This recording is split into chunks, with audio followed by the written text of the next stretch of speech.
Hi everyone, and thanks to the Educating Beyond Borders teams for having me back um, at this year's summit after I also spoke last year. It's a real privilege and I really appreciate it. My name's Chris. After I also spoke last year, it's a real privilege and I really appreciate it. I'm just about to start as an F1 doctor in Edinburgh after finishing medical school at Southampton. I also did an undergraduate degree in biomedical science at the University of Surrey, and I've spent a bit of time in some research labs in Italy and the United States, as well as here in the UK. But enough about me. One of the things that they've asked me to talk about today is how we manage students getting back to campus. It's something that's been on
everyone, and thanks to the Educating Beyond Borders teams for having me back at this year's summit after I also spoke last year.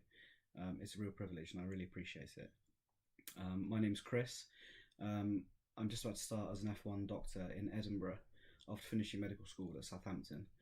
I also did an undergraduate degree in biomedical science at the University of Surrey, and I've spent a bit of time in some research labs in Italy and the United States, as well as here in the UK. But enough about me. One of the things that they've asked me to talk about today is how we manage students getting back to campus. It's something that's been on all of our minds as we've been kept away, as we've been, some of us struggling, some of us getting by with this completely different university environment that's been forced upon us by the COVID-19 pandemic. My experience at the moment has been at medical school, but hopefully the insights that I'll have from my undergraduate degree will be a bit useful, even though I was lucky enough not to do mine during a pandemic, which is definitely preferable. So one of the things that's going to be really problematic and difficult for medical students especially is moving back to lecture theatres after we've had big expansions in our numbers recently. So they've been adding 1,500 new medical school placements or more in the last few years. And what's happened is the infrastructure hasn't always kept up and been on time with that.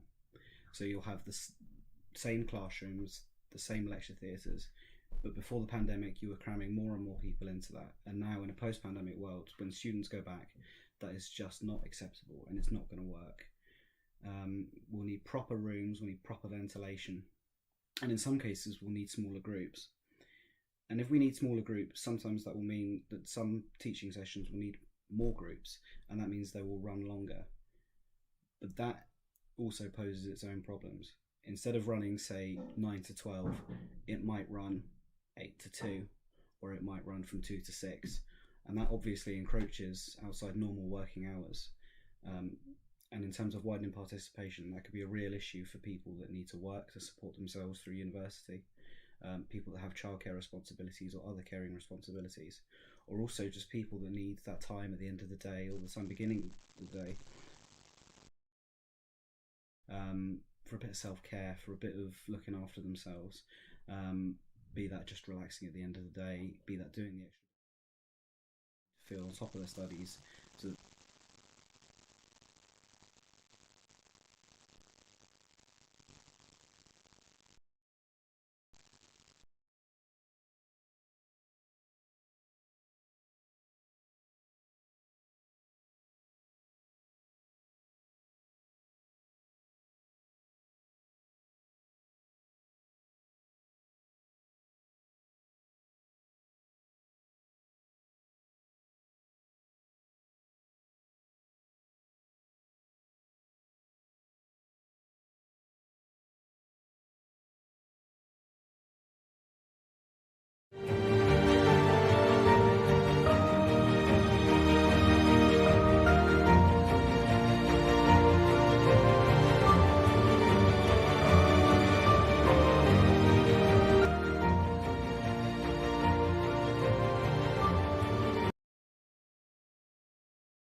Hi, I was just sorry about that.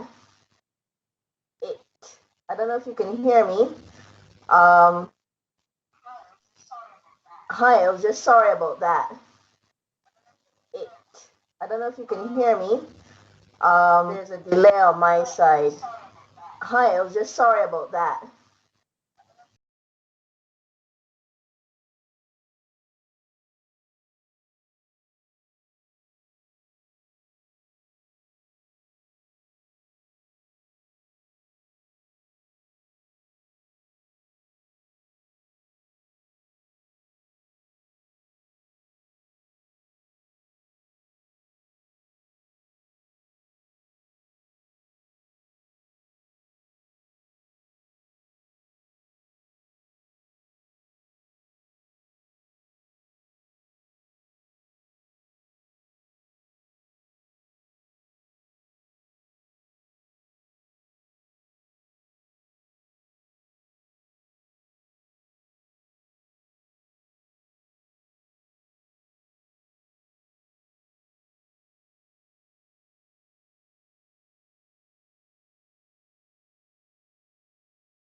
Test, test.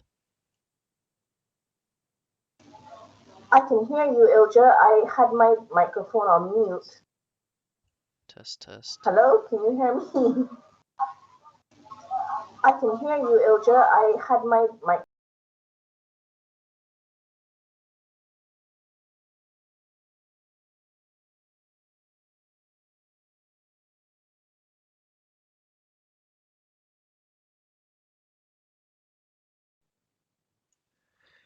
Testing to figure out where the audio is coming from.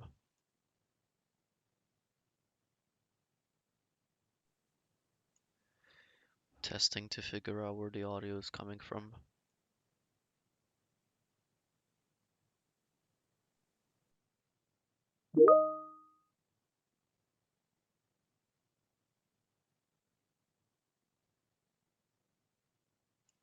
One, two, 1, 2.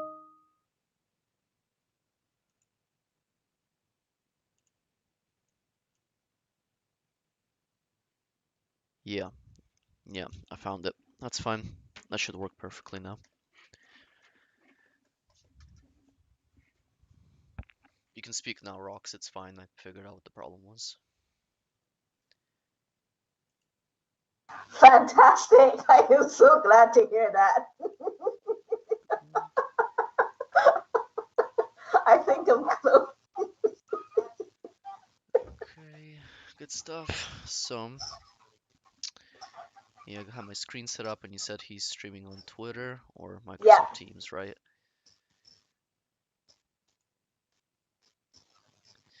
Okay, in that case, it should be fine. Either place he shows up, we're streaming. Okay. I'll probably keep myself muted to not interrupt the stream, and it should be fine.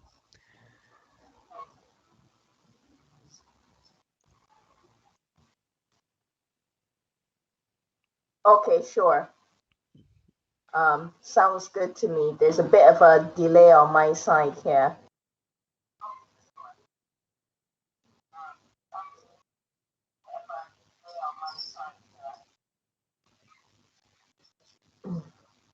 Okay, fine. I'm going to mute myself here in Teams as well. I've given him the new URL that you generated for the live stream, so he has that.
Good afternoon, Ambassador Dr. Khan. Thank you very much. It's very nice and pleasure to be with you.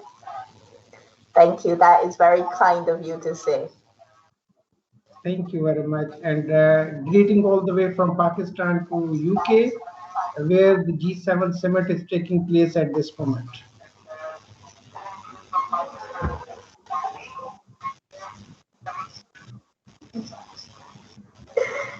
It's an honor. We have a slight delay, but welcome all the way from Pakistan. Thank you for being a friend to all of us. I am Rox. Ilja is also here with us. He's helping with the IT.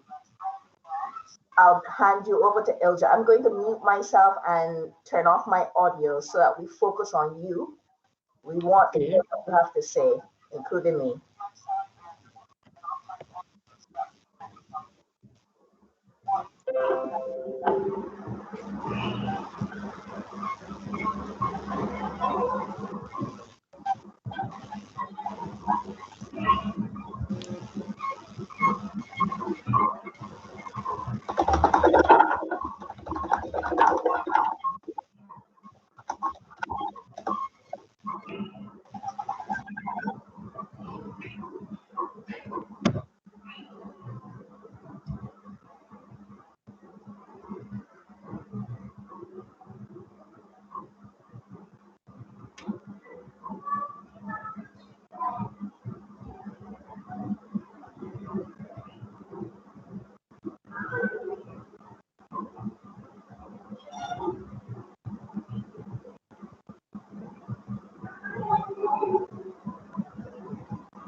Dr. Khan, you're fine to start talking when you're ready. I am ready, ma'am. Just I am looking towards you, okay, that how we start.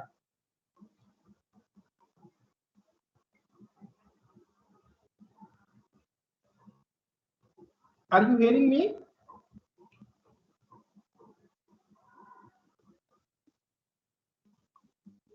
Thank you. Thank you. you. Thank you. You can proceed now.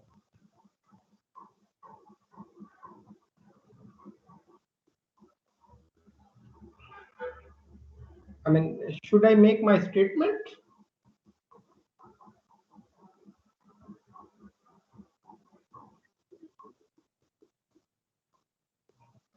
Okay, I thought that somebody will ask me to make a statement, but well, anyway,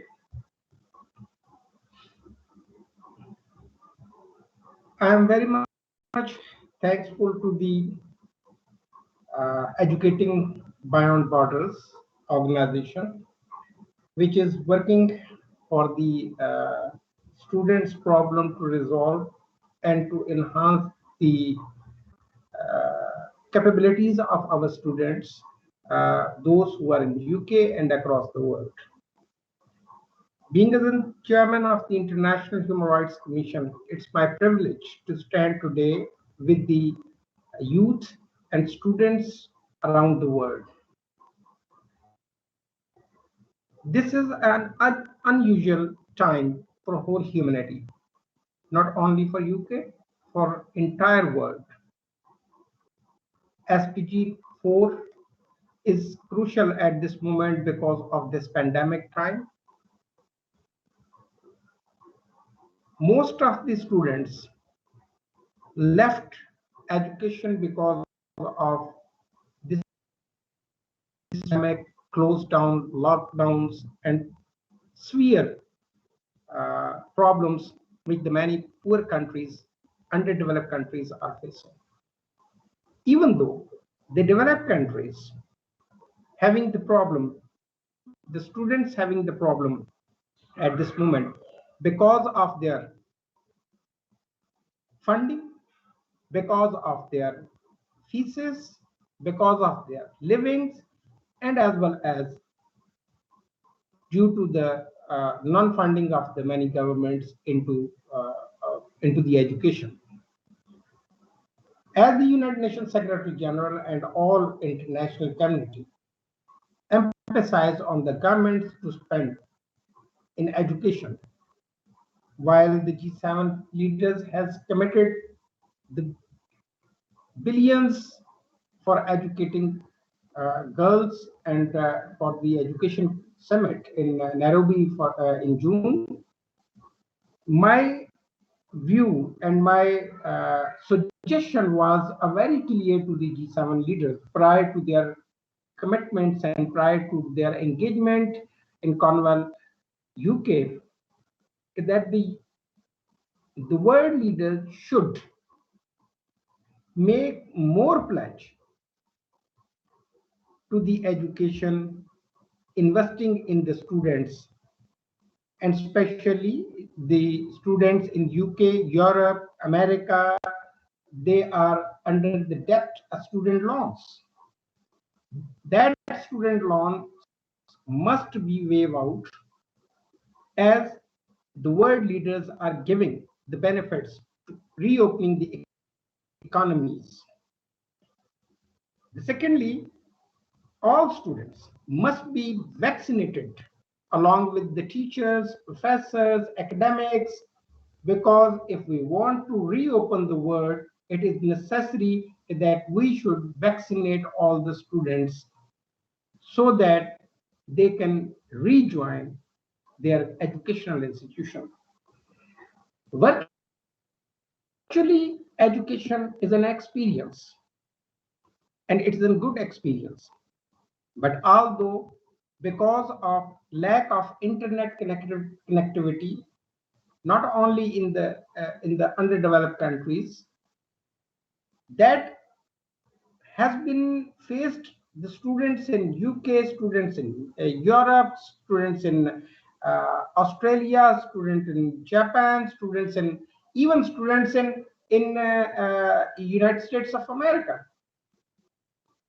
While these developed countries cannot ensure the free internet connectivity to their students, how we can seek that the poor countries can provide that facility to the larger amount of students into their own countries without the help of international community.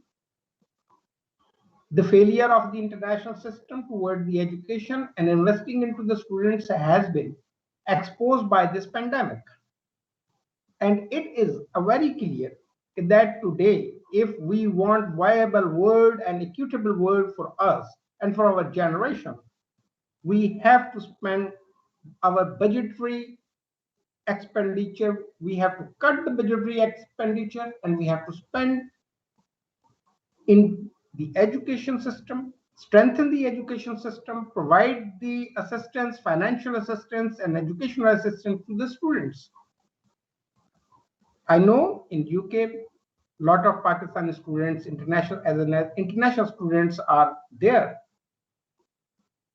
They are facing also a problems as as the other international students. While the United Kingdom is itself failed to provide the assistance to their own students and academics, how they will provide the assistance to the international students? This is a very big question. I think apart from the climate change, apart from the needing the climate action, the most important thing is that we have to invest into the education system, and that education system which can bring the more opportunities to the students. The student should be hired by the international cooperations, international corporations, internationally recognized institutions, and as well as the government should also having an just like in job banks for them, so that every student who will complete its education will be having an adequate education and the job opportunities both together. The lack of addressing these problems will left us in a dark era. The curriculum, international curriculum, is also having so many questions. Students are complaining, youth are complaining, and it's not a time that we should left the youth without any assistance. It will be our failure. It will be the world failure. I emphasize the United Nations Secretary General to call upon the all world leaders, those who will join in June at the Nairobi for Education Summit. They should take the concrete measures to resolve those problems today youth and students are facing into the educational institution, as well as they are facing to getting education. This is a priority. It is a need of a time. We cannot ignore this aspect, that while we are not giving a proper education, we are not resolving the issues which the students are facing, we can go on a development and prosperous way. Today, investing in a girls' education is the most important. Vulnerability of a girls students are much higher than the before. Violence is there. We have to eradicate the violence against the women students and the female students, as well as to ensure that when the students need the help and assistance, a financial assistance and support from the government should be there to support them for completing their education, for going into the practical life with the job opportunities and appropriate job opportunities according to their resume and according to their fields. This is how we can advance our world, how we can make sure every country prosperity and advancement, because without education no country can be called as a developed country. There is no development, there is no progress, there is no growth. Today's youth and students will be tomorrow leaders. And today's leader must be think about it to hand over our good legacy, our good decision making to our youth. It should be from today, not from tomorrow. We always call tomorrow never comes. So let it to be start from here, not from there. This is my opinion and this is my pledge. This is my uh, support that I always supporting the education and the students by all means from the International Human Rights Commission. And we have to continue it. Thank you very much listening me, and I hope that wherever from where every student across the world suggestion will be welcome, and we will make sure that your voice will be heard on all institutions. Although today's youth and students are themselves a leader, they don't require any leader for their voice because they are marching for the climate change on the streets. They are making a strikes in education institution. And this is what and how the international leadership, those who've been blind, uneducated because of the climate change, they got to know that how to save and secure the world. Although their pledges is not enough, according to the wishes of our young generation, we have to advance more, we have to do more. And this is where how we can protect our earth, how we can protect our democracies, how we can protect our countries, how we can protect our economic growth. This is the only way. If we are not investing in our education, and it's a very shameful for every country, they are spending much higher than on weaponizing themselves, but they are not investing in education, which can empower them more than any weapon. This is the time to rethink and reschedule our policies, a policies for a good governance, a policies which will be fruitful for their citizens, for their young generation. The development will bring it. SDG 4 will accomplish. If we are thinking about education for all, that's mean that we are forwarding, moving towards achieving the goal of SDGs 4. And this is the time that we must stand together. We must emphasize on our government. We must ask our governments and leaders that they should invest in education and students and youth development. This is the only way a prosperity which can lead this world on a much prosperous and much developed world, and much with the much economic growth which the world is looking towards today. Thank you very much, and God bless all of us.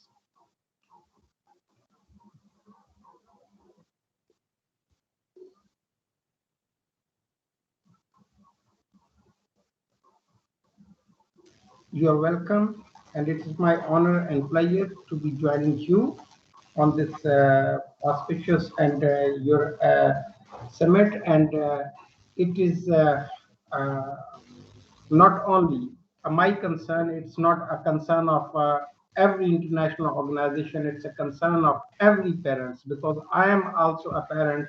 So I know that how the student, and even I was a student, and how I get the education, that was a much difficult. And today we have to ensure that this difficulty should be erased.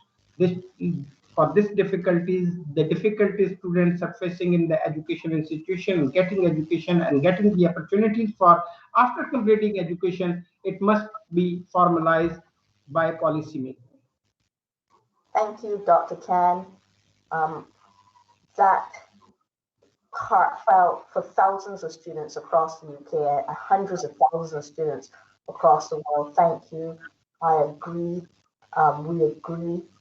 There must be some sort of formalized policy. And thank you for having the political courage and leadership to speak with your fellow world leaders today. And thank you for being approachable to a bunch of young people, to a bunch of students like us, to listen to us.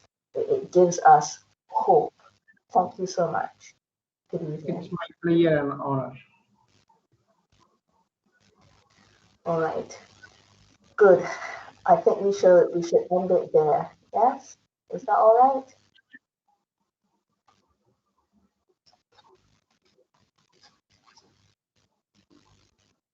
If any question is there, I will be available. There are questions. There are questions that have been asked. Okay. The first question is, are there any ways in particular that you think best to improve employability, Dr. Khan? That's the first question. Are there any ways in particular you think best to improve employability? Well, this is what I suggest in the 7 points to the G7 countries, that we have to improve the advancement into investing in the education system. I mean, I'm very much pleased that UK has announced in education and to end the vulnerability of our students and education system, which is most critical at this moment. And in this pandemic, the most affected field is in education, and we have to make this opportunity and this all failure into the opportunity to end the vulnerability of our students and the youth in education. I had called upon the IMF chief and the World Bank chief and all international financial institutions that they should sit together and have a strong plan to address this issue.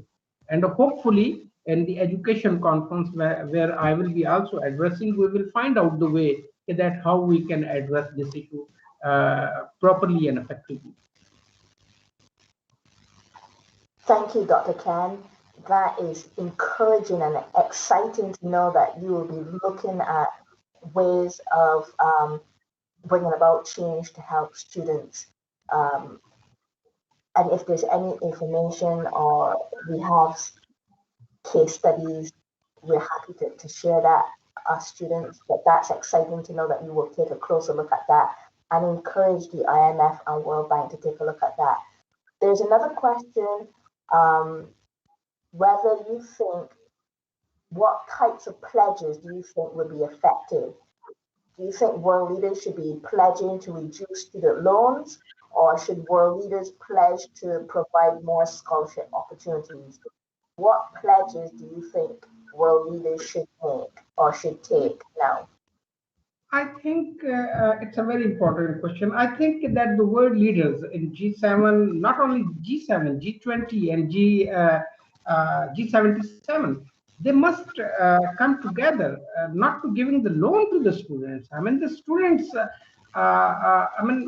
we are making the students under debt. It's very clear that it's a responsibility. Education is the responsibility of every state, and the state should fulfill its obligation. Education must be free for every student, not only for the basic, it should be on advanced level. This is the responsibility of a government to give the education to the students and to opportunities that where the students can be enriched with the education and enriched with the modern age technologies. We have to ensure that the students get what they wanted. So I must say, I must emphasize on it that, and I am doing this, that in the last meeting of the World Bank, I asked the President David Malpass that they should make it the youth bank or the student bank, which should be under the World Bank, and they should provide all adequate funding to the poor countries and the students in need, or otherwise the IMF, World Bank, Asian Development Bank, and African Development, and every financial institution in the world existing and giving the loan to the countries, they should bound every state, those who's getting the loans, they should spend this much amount on the students and on education system. This is the only way. If we are giving a loan for just for nothing, for their administrative expenditure or to buying the weapons, so why not we can bound and make sure that the funding and the loans of every government should be spent on the education and to the students. This is the only way of a survival in education and survival of the education system in the world.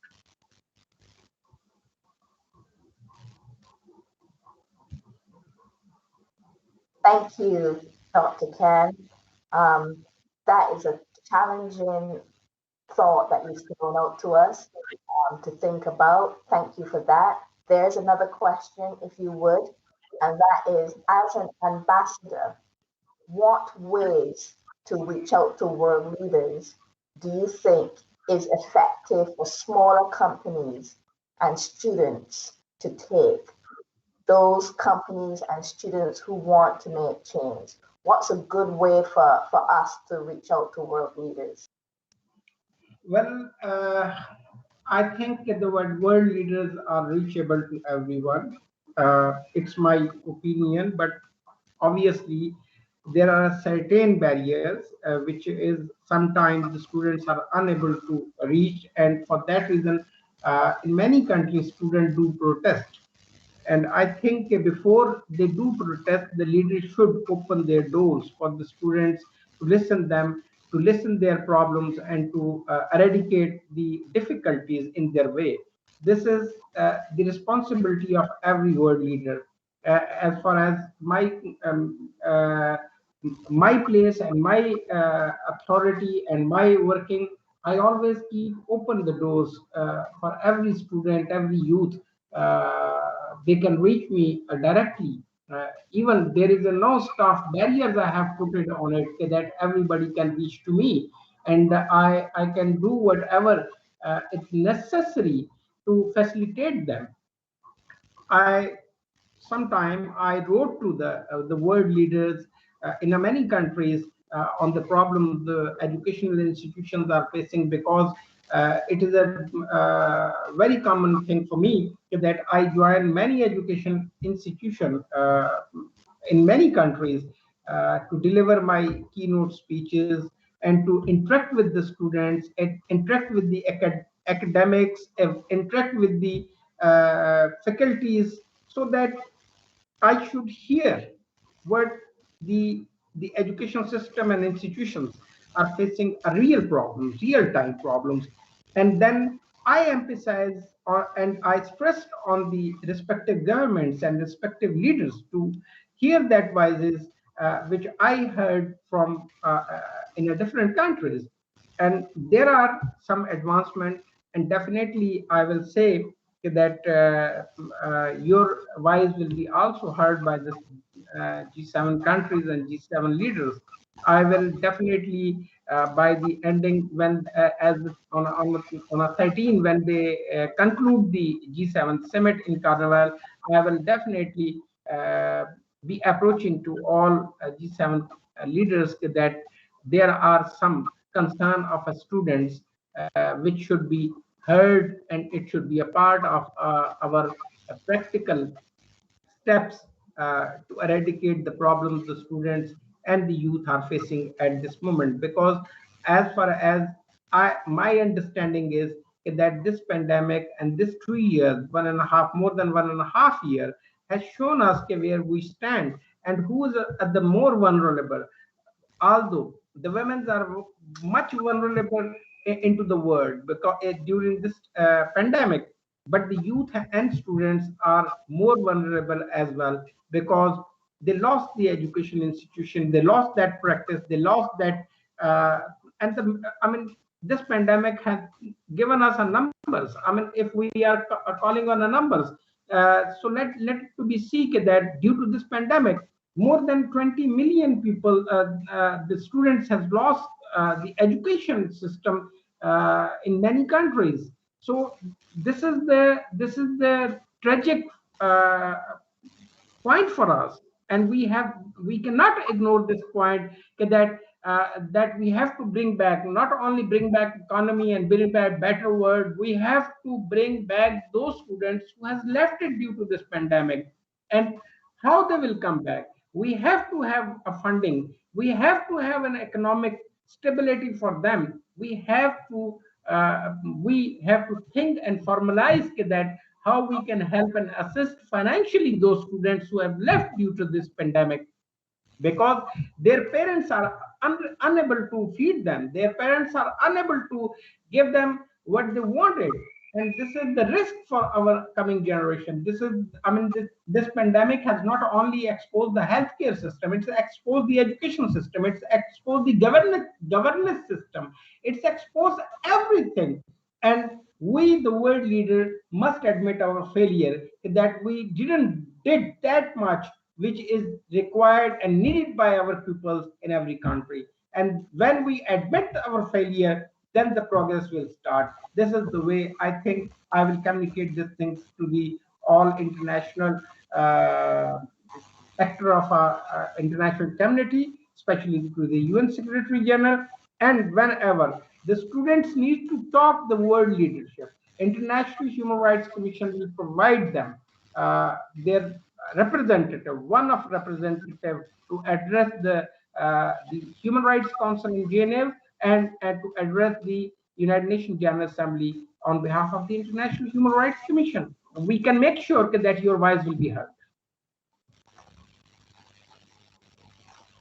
Thank you for that, Dr. Khan. The comments are coming in a bit fast now. We have thank you from the audience for your great responses. They're finding your comments quite informative. There's another question, if you would, Dr. Khan, and that is, there are some educators in Britain who say that those students who rely on going to university as a way to get a job, that they are confused, and that is not the function of studying at university. It's just university is another step in your education, and it's not a passport to employment. But what are your thoughts, Dr. Khan?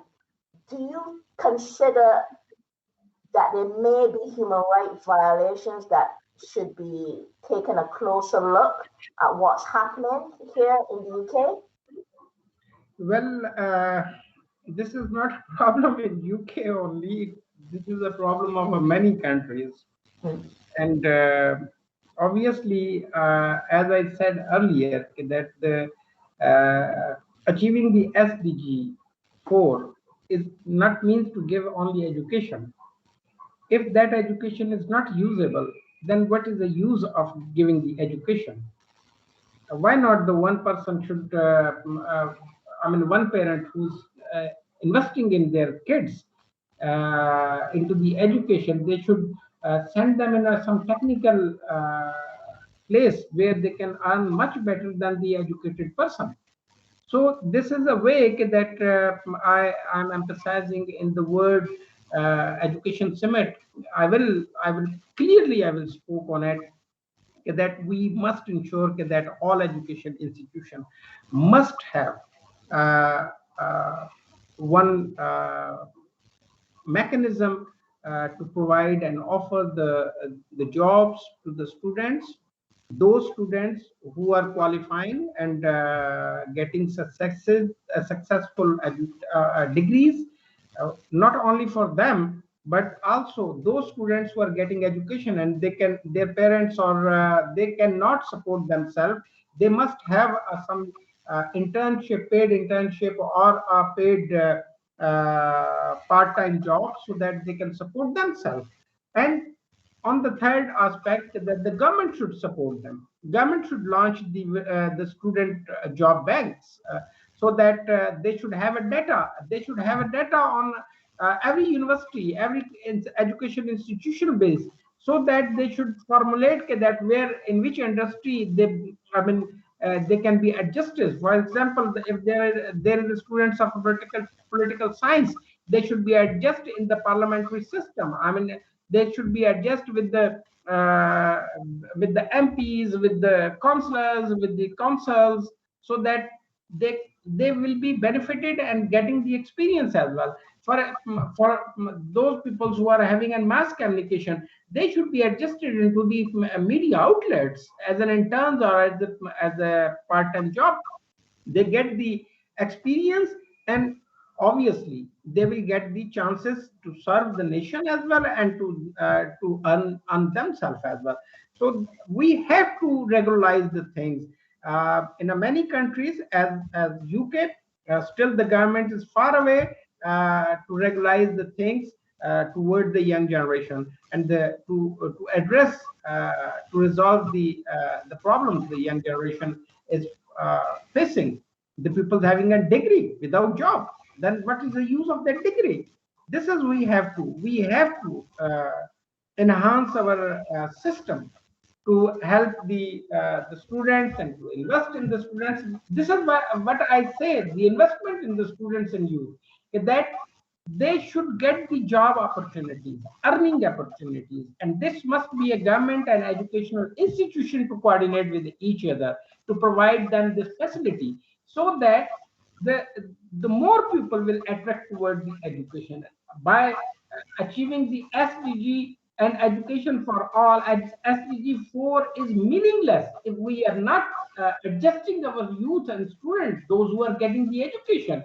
So we cannot, I'm sorry to say this, use this word, this word is not ready to afford the educated beggars. We need to adjust our educated young generation peoples. This is our responsibility. This is the responsibility of every state and state institution, whether they are the universities, education institution, or the state institution, those who are responsible of a governance. This is the only way to achieving the SDG 4. Without this, we cannot. So I will ask the UK government. I will write down this problem to the Prime Minister to draw his attention toward this question which you have raised, and we will also give our suggestion how the UK government can make sure that every education institution will turn into the opportunity of a job seeking as well. Thank you, Dr. Khan. That is quite exciting to know that you will be writing to the Prime Minister of the United Kingdom, and I suspect to other world leaders as well. Thank you so much for your commitment to looking at this hidden problem in education. The comments are coming in. Other people are joining us in thanking you. You are presenting a point of view that's not heard before, and people are finding your talk informative. Thank you. There is one more question, the final question for tonight, if you would, and that is, you are right, Dr. Khan. This issue is not only a problem in the UK.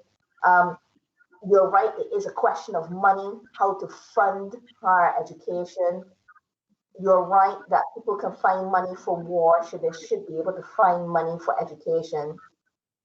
What would you say to those companies, to those universities, to those governments who might find financing too much of a challenge and a headache? What is your bold vision that we can all buy into, that would motivate us to look for solutions no matter how challenging this problem might be? Thank you very much. This is a very important question. It's a thought-provoking that how the governments and the companies, those who are spending and earning the money.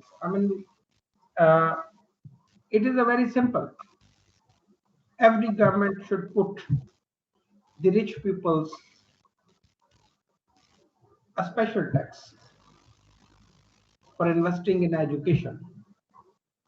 If that government is not ready to spare their funding, to cut from the defense budgets, to cut from the administrative budgets, and to spend on the health and education both. These are the two basic problems the world over the peoples are facing at this moment. Not only the young generation, a general public is facing. So my emphasis on the governments is that they should make it possible that the rich people, those who are paying nothing, the rich corporations, those who are paying nothing. I think the G7 countries is, I mean, in the summit, it's a proposal of the President Joe Biden that the G7 countries should come on the formula of a 15% corporate tax. It is a good, but on the same hand, that tax collection, whatever the governments will do, 15% or 20% or less than that or more than that, we make sure that tax should be a tax for education and health. Education for all and health for all, a compulsory on the basis of a government. And as I said earlier, the education is a responsibility of every state, as well as the health is a responsibility of every state, and it must be free. So how it can be free? Obviously, there must be a priorities. When any government will not prioritize anything, if they are ready to prioritize that how they have to defeat the China, and China will come how to defeat United States of America, and Europe have its own problems. I mean, when the United Europe cannot defeat the Belarusian dictator, what they can defeat the world, how they can defeat the world. But this is a question. It's that how we formulate that, how we stress and emphasize on it. I am sure that the international community, those who will pledge, that will be goes in the interest of a survival of a young generation.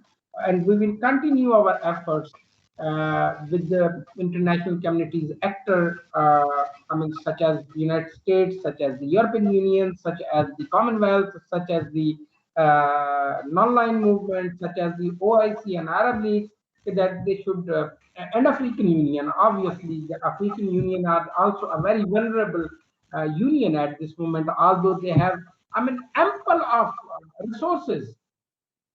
But the pupils, I mean, yesterday I was having a message from the Nigeria, one of a student, and he said, Mr. Ambassador, I am going to leave my education because I have no means to get it.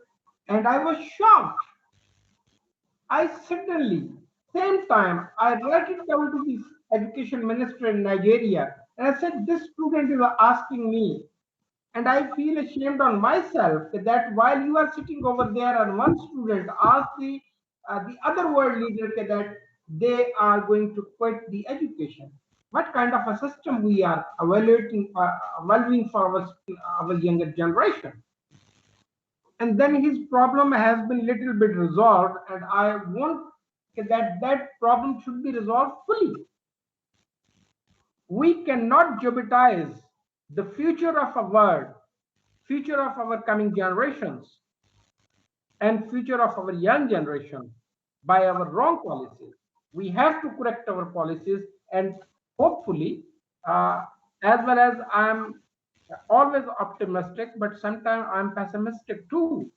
And I believe on this that we have to all utilize our energies wherever we are sitting, our powers, wherever we are standing, our our resilience to address that how we can coordinate to address this issue. And I mean, the question which has been raised to me, I think it's a more appropriate to say that we will do whatever we can do in our power uh, to move the world on a right way.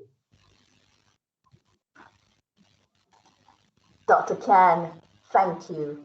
It is certainly encouraging, but also inspiring to hear your talk tonight. You have made a commitment to the young people of the world who are crying out for help for many years with this problem, which you know very well. Now is the time to do better. You are right. The pandemic has given us an opportunity. And so it is exciting to know that over the next couple of months and maybe years, because sometimes these changes take time, you will be looking into this issue. You will be speaking to world leaders and the World Bank, the IMF, the key actors who need to bring about change. That is an important step forward.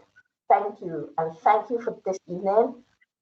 It has been historic and I believe the start of something wonderful, fantastic change in education. Dr. Khan, good night and thank you. Thank you very much. And once again, I am assuring you that youth are living in my heart, and I will be their voice, and I will force, stress, emphasize, and do everything possible in my power to ask the every world leader, and a leader of every country to invest in education to address the problem the young generation and youth are facing. And I am always available for all of you. God bless you, God bless our world, and God bless the future generation leaders. This is my hope, and this is my words. Thank you and God bless you as well, Dr. Khan. God bless you.